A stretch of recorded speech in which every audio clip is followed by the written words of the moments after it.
La situation politique reste toujours tendue au Niger.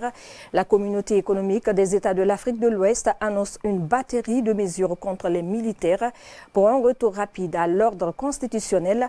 En Guinée, la réaction des acteurs sociopolitiques n'a pas tardé suite à cette annonce de la CEDEAO. Notre équipe a rencontré lundi pour recueillir leur avis. Je vous propose de les suivre dans ce reportage de Alcine Aïssouma.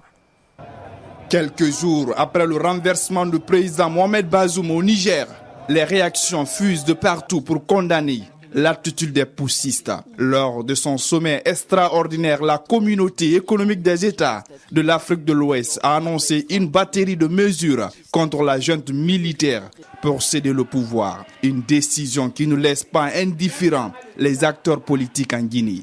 Je suis contre le coup d'État au Niger.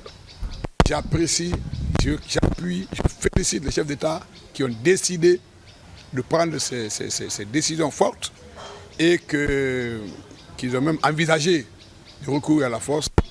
Moi, je pense que cette fois-ci, il faut mettre fin à ça. Même s'il faut utiliser les forces. Parce que si les gens savent qu'on va les dorloter, on va les prier de faire ça, des arrangements comme ça, ça ne marchera jamais.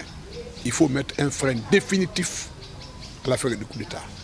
La décision de la CEDEAO est appréciée à la Maison des associations et ONG de Guinée.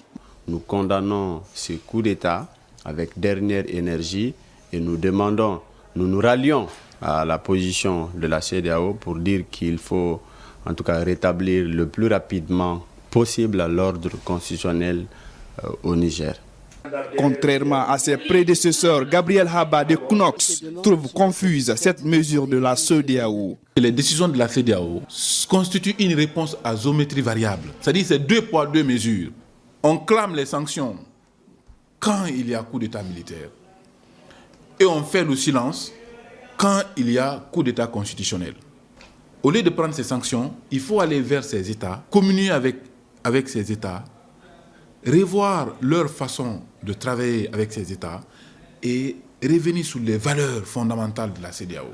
Des sanctions et ultimatums ont été déjà décidés par d'autres pays, notamment la France, qui a annoncé samedi suspendre son aide au développement au Niger. Quant à l'Union africaine, elle a fixé vendredi un ultimatum de 15 jours aux militaires pour rétablir l'autorité constitutionnelle.